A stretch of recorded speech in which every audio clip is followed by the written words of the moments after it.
We are back. It's episode 4 of BBB Business Leaders Unplugged, the place to hear from some of the globe's top leaders, innovators, authors, business experts, and more. I'm David Quinlan with Better Business Bureau, and today we have a special guest. You're going to love this conversation. Dr. Eveans Baiya is a technology and innovation strategist. He joins us today, and he brings with him more than 15 years of experience in information technology, product development, innovation, engineering, and intellectual property strategy. Dr. Baiya has extensive global experience in developing technologies and strategies with such companies as Samsung, IBM, Microsoft, Nokia, Texas Instruments, and others. Eveans, it is good to see you. It's been a while. Happy New Year. Happy New Year to you, David. It's great to see you. So you have to tell us, you're not in Boise right now. You're actually calling us from Kenya. Yes, I am just 10,000 miles away Big from deal. Boise. No big deal. 8-hour difference. It's evening my time, it's morning your time, but that's how global business works. So I'm really excited to join you this morning. Well, we feel honored to have you. And I'm super grateful to have worked with you closely and to call you a friend. So thank you so much. And I think for the listeners, they're going to get a lot out of today because I love the discussion around innovation and learning and technology. And it's such a buzzword these days, Eveans. You know, I hear organizations throw around the word innovation. We got to innovate. And I don't know if companies necessarily know what it means to be innovative. Because oftentimes, and at least I fell into this trap, you think it's the latest gadget or high-tech widget that you have to use. But that's not necessarily the case. So I was hoping you could break down for us, what does it mean for an organization or for someone to be innovative? Yeah, you are very right about that, David. Whenever I talk to people about innovation, I usually get multiple reactions. But one of the common ones is, oh my goodness, it's, we should be working on the latest and the greatest. We should be the next Google. That is one reaction. The other reaction is, oh my goodness, you have to be a scientist. You have to be a guru so that you can innovate. The other one that I often get is, well, we are always innovating, but then you ask the question, what are you innovating on? And they cannot tell you. And then one last one that I always get that I just love is that when you talk about innovation, they say, that's not for us, that's for someone else. And it's, we cannot innovate as an organization. All those things are real, but I will tell you, they are not true in terms of what innovation is. So when we actually think about innovation, let's remove the buzzword, let's remove the marketing, let's remove all the technical language. Let's actually boil innovation to a very simple term, which is this. Innovation is the way the organization creates new value. That means when I talk about your organization, are you innovating? What we are talking about is how are you creating new value for your customers? And so that value can come in form of products. It can come up with in form of new processes, new positions in the market, new employees, new culture within the organization. Those are the different ways you can come up with new value to your customers. And that's what innovation is all about. And I remember being part of the Innovators Academy when you ran that program for BBB serving Northwest and Pacific at the time. And I loved how anyone and everyone can be innovative in an organization. It doesn't matter what their title is. As we're in a unique time. So we just got out of 2020, thank goodness. Yep. And we're excited to get started in 2021. Thank goodness that's over.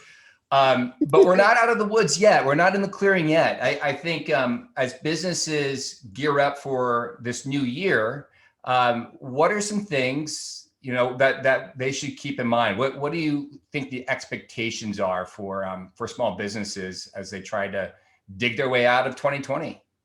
Yeah, so let me I've been thinking a lot about that very question. And part of it is because we saw all kind of reactions to COVID, right? We saw some businesses thriving. Almost everybody got disrupted one way or the other. Some businesses are extinct. They are gone forever. Mm-hmm. There are some businesses that are being birthed at the moment. But let's actually think about, how do you deal with disruption, or this level of disruption that affects everyone as a small business? And for me to actually answer your question, I want to just give you some illustration based on some research. There was a research that was published about a year ago from interviewing more than 5,000 businesses, all kind of businesses across Europe and the United States and North America in general. And they were trying to answer the question, why do most companies struggle with not only innovation, but actually surviving this type of environment, disruptive environment?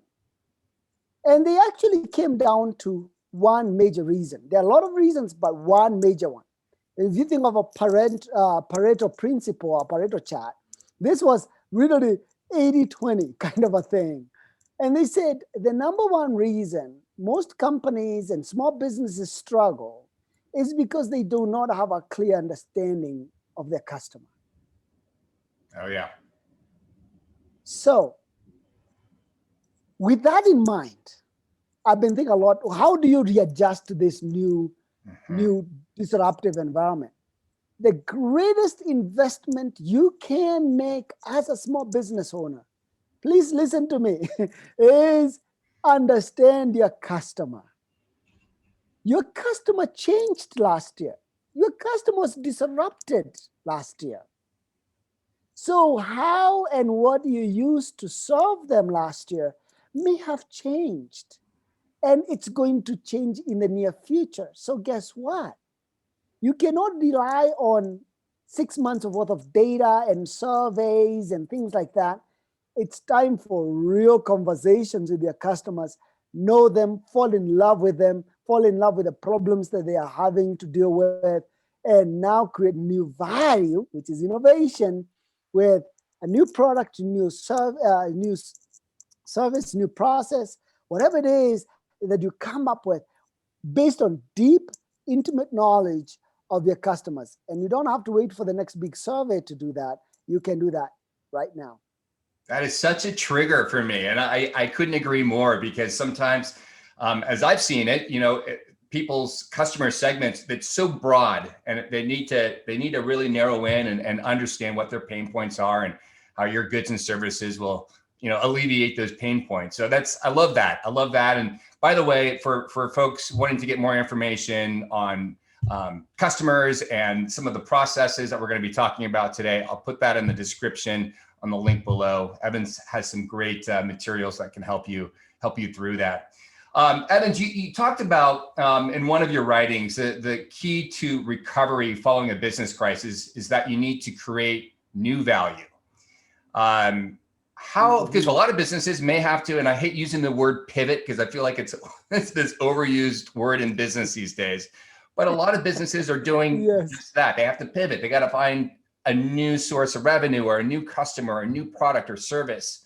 So how do you create new value? What did you mean by that? Two things with that, David. There is an old saying that the riches is in the niches. Like that. Right? If you have a niche, right? If you have some type of a very deeply understood customer base, you are able to create very, very high value services, products for them. That is the number one advice I would give. And we have had to do the same thing for us as a small business, which is we have to think no longer broadly about our customers. We have to think about small targeted segments Mm-hmm. And those segments, then we can say, tell me, what are the problems? What are the challenges? Describe to me your context. That context, once you understand your customer's context, that allows you to adjust the how you deliver your product or service.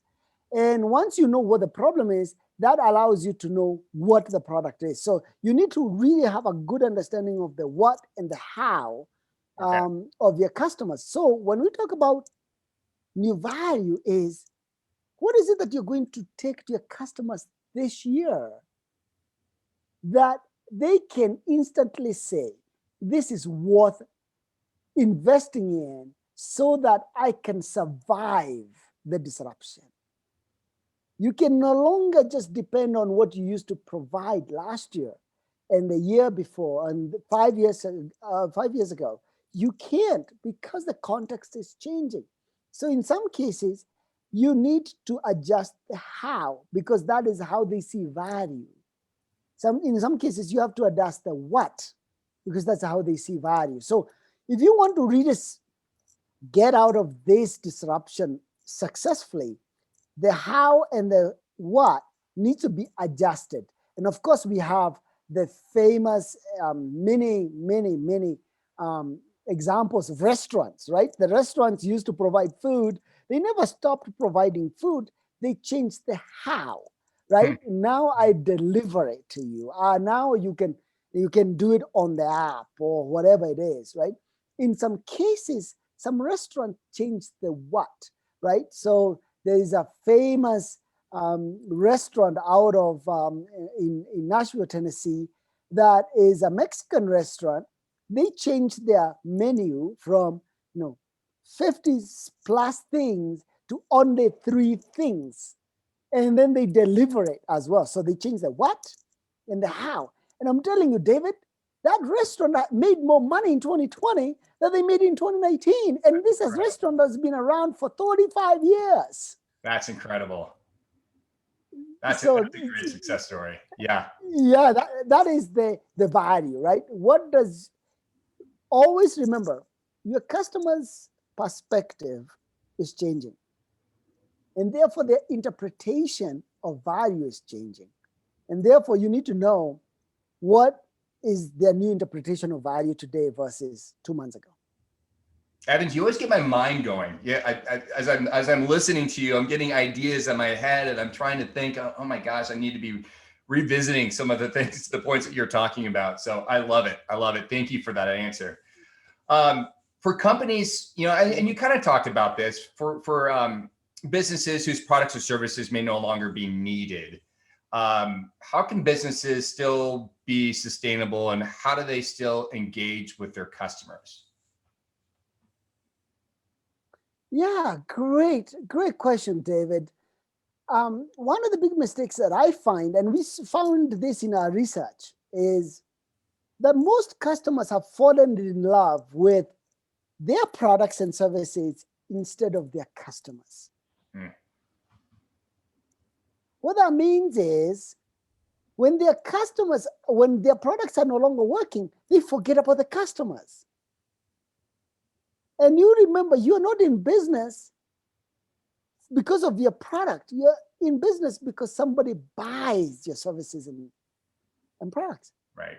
And so there's a paradigm shift that needs to happen within small business that says this: don't fall in love with your products and services more than you fall in love with your customers. So number one, focus on your customers. So if your customers no longer need what you are selling them, keep them close and now understand what is the new context. And now, you being the innovator, you can come up with something, product, service, whatever it is, that now allows you to keep your customers engaged. And you now can innovate, create new value. And that is how not to use the word pivot, but now you are using customer intelligence to pivot intelligently. And you will not only keep the customers, but most likely you will come up with a more profitable solution that keeps those customers long term. I'm going to do a quick name drop right here. The Innovator's Advantage. Get this book. if you haven't already, if you haven't read it already, I'll have a link at the bottom here with the description of the book and how you can order it. Some great stuff that Eveans talks about, writes about, and that we talked about in this discussion today. Eveans, for businesses looking to launch new offerings or products to improve their services and solutions, you're an experiment guy. I always go back to your dishwasher experiment that you've shared before, and without experiments, how are we able to succeed? And is it okay that we fail when we do these experiments? That is a great question, David. I will tell you, I don't think, based on all the data, both empirical data and also qualitative information that we have, I don't see how you can be successful without experiments. Experiments are methodologies on which you answer most important questions about your customers, your products, your services, your employees, your organization. And you have to be willing to say, let me actually try this with a very clear intent of learning from the outcomes. Sometimes you get the outcomes you're expecting, sometimes you get something different, but you learn from it. Mm-hmm. And if you're not learning, there is an old adage that says, if you're not learning, you're dying. And the truth is, show me an organization that runs multiple and many experiments. I will show you an organization not only learning, but organization that's thriving. There's life, because there's always new blood coming into the organization through these very intentional acts that they have. So you as a business owner, I recommend that you need to be running 2 to 3 experiments at any given time in your business. And those 2 or 3 experiments may be, again, around your product, maybe about your customers. It may even be about your employees. You are learning something, you're changing something. And you're not changing it for the sake of changing it, because you believe that by you learning whatever you're going to learn, you're going to create more value for you internally, but also externally. By the way, customers love being part of an experiment. Whenever you go to a customer and say, hey, Mr. Customer, Mrs. Customer, I am trying this new thing, new feature, new color on my website, whatever it is, give me some feedback. I'm telling you, people love being able to be helpful. And unless you're running experiments, you are losing. And by you being afraid to run experiments, you are actually giving yourself permission to fail, not necessarily permission to succeed. And that's okay. Fail forward. Yes, sir. Yes, sir. We need to fail forward. And the way you ensure that you're failing forward is through very intentional acts versus being hit back by your competitor because you never did anything. Good. Thank you. I'm going to switch gears a little bit. I love your blogs, by the way, on the Price Associates website, and you and Ron Price and the team do such a terrific job in articulating your message, and it's inspiring. And one blog, Eveans, you write about recovery killers that businesses need to avoid. 3 of them in particular: bad strategy, no pathway to value, and mismanagement of people. Are these easy traps for us to fall into, and how do you avoid making those mistakes? Yeah, these traps are really easy to fall into. And let me start with a quick story. Right after COVID hit back in March 2020, I got a call from one of my old clients, and they said, oh my gosh, we don't know what we're going to do right now. We are thinking of downsizing. We are thinking of closing some offices. We are thinking of going on virtual, and we are going to do it next week.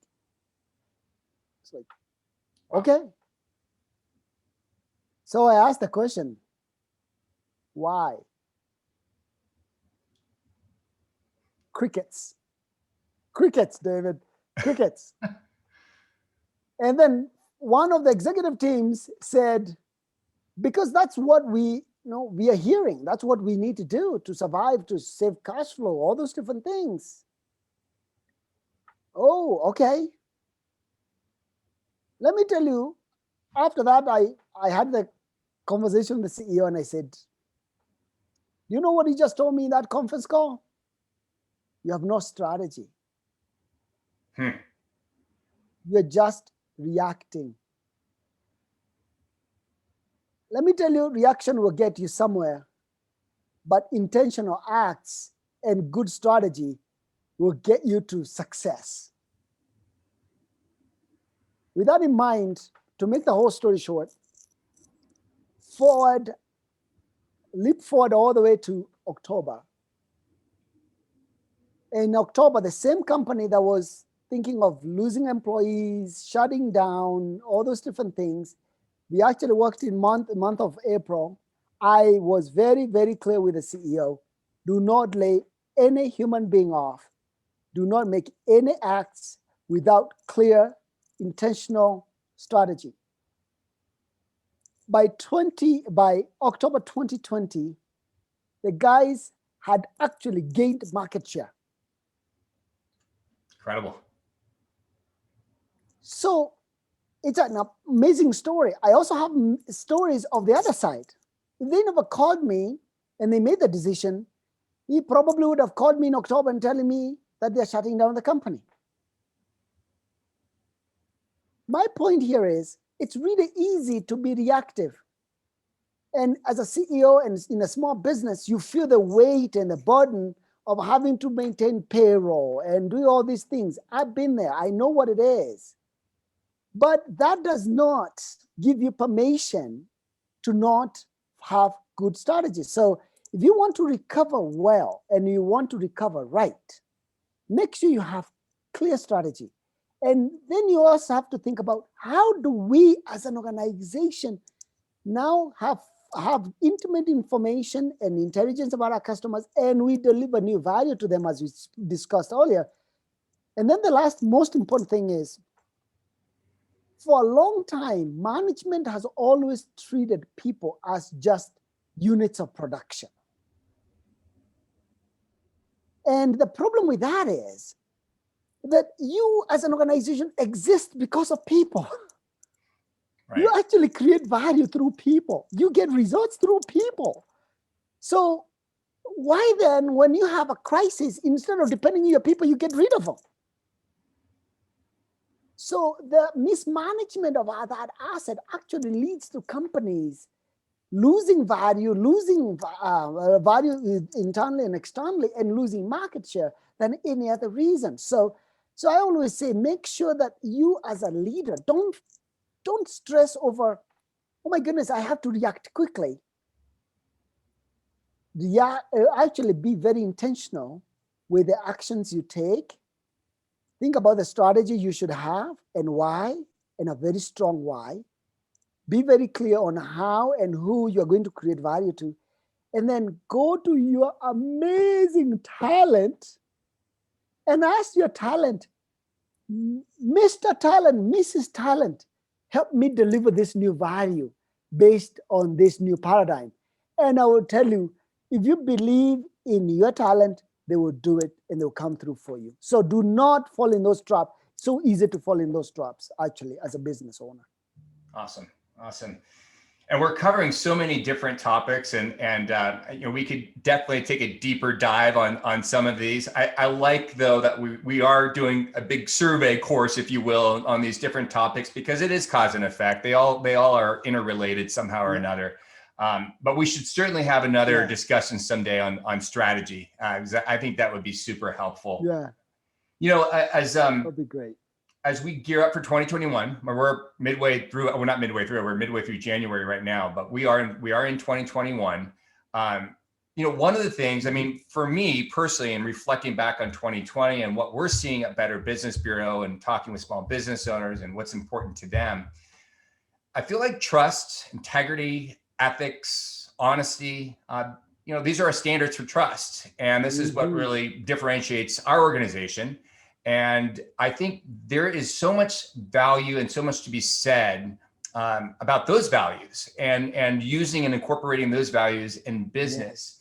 And I feel like it's more relevant today than maybe it was a few years ago. And I was curious if you're seeing the same thing and if you would agree. Yeah, David, I would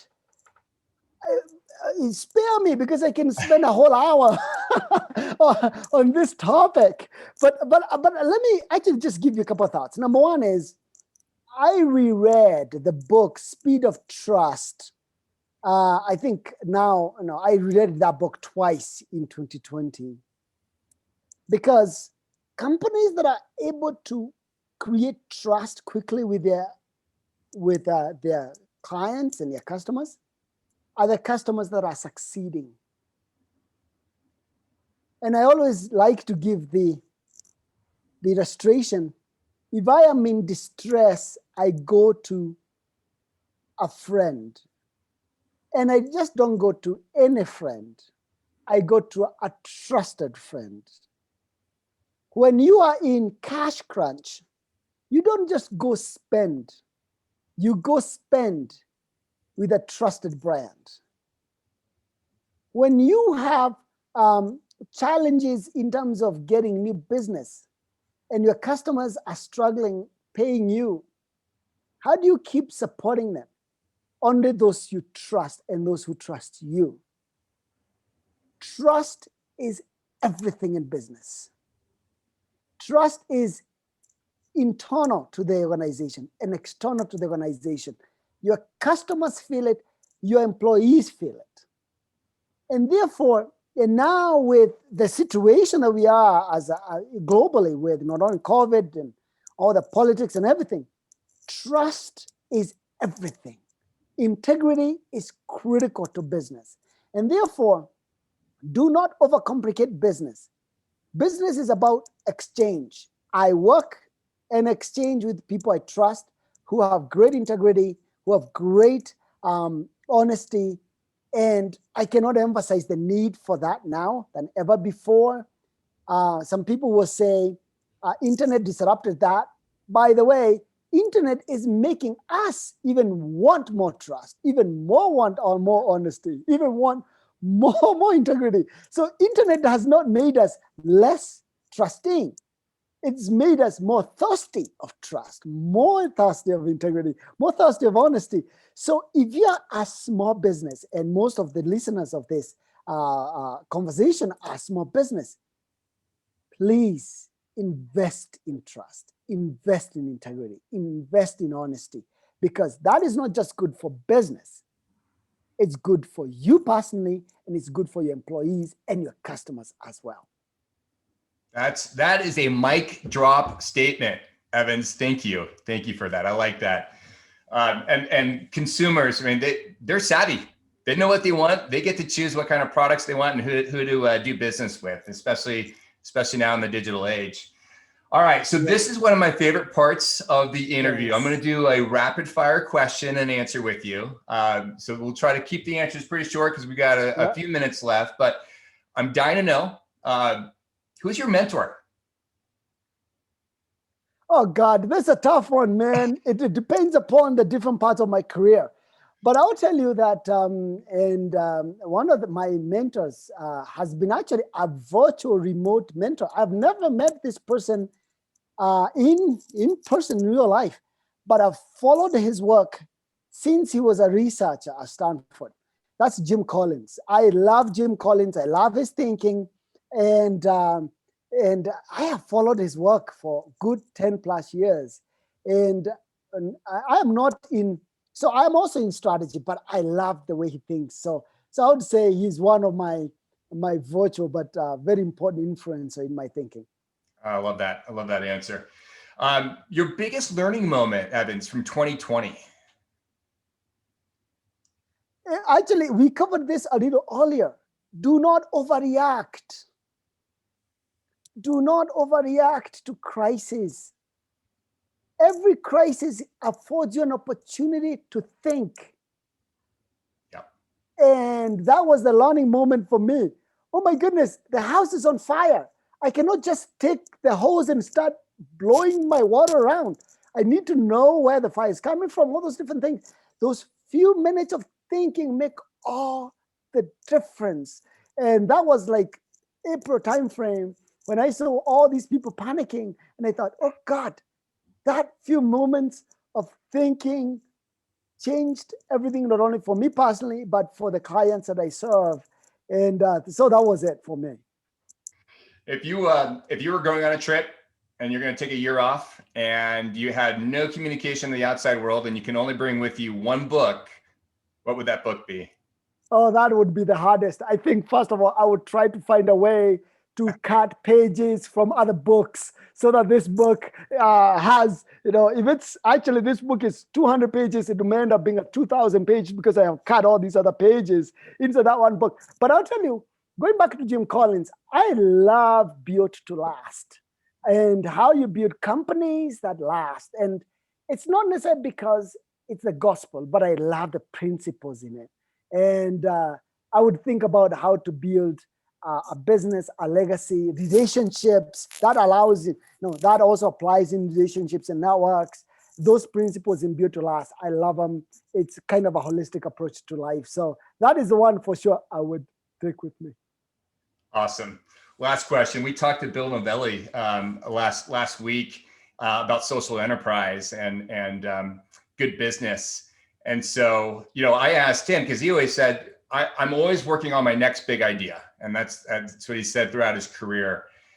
And so I wanted to ask you, are you working on a next big idea? And can you tell us what it might be? Oh, I cannot tell you what the big idea is, but I can give you some hints on what it is. It involves a book. I am going to be releasing a new book that I'm co-authoring with Ron Price and a professor, Timothy Wayama from University of Nairobi, which is one of the top universities in Africa, on how to create strategy that drives great results in business. And so that is going to be coming out in September. Really, really looking forward to that work. It's going to be an amazing tool. So that is part of the big idea I'm working on in helping and serving business and serving the world in general and social enterprise and others using that book on results-driven strategy. So I'm really excited about that. That's one of the big ideas I'm working on this year. Good. Well, then we're going to have you back on. We'll talk about it when it's ready to be released and published. So that's fantastic. Eveans, what an honor. And it's so good to see you. And thank you for your insight. Yeah, thank you, David. It's always my pleasure. Actually, just talking to you. You always make my mind just get going. And so right after this interview, I'm probably going to write a few things based on our conversations. Same here. So, but thank you for thinking of me. And I'm glad that I was able to participate.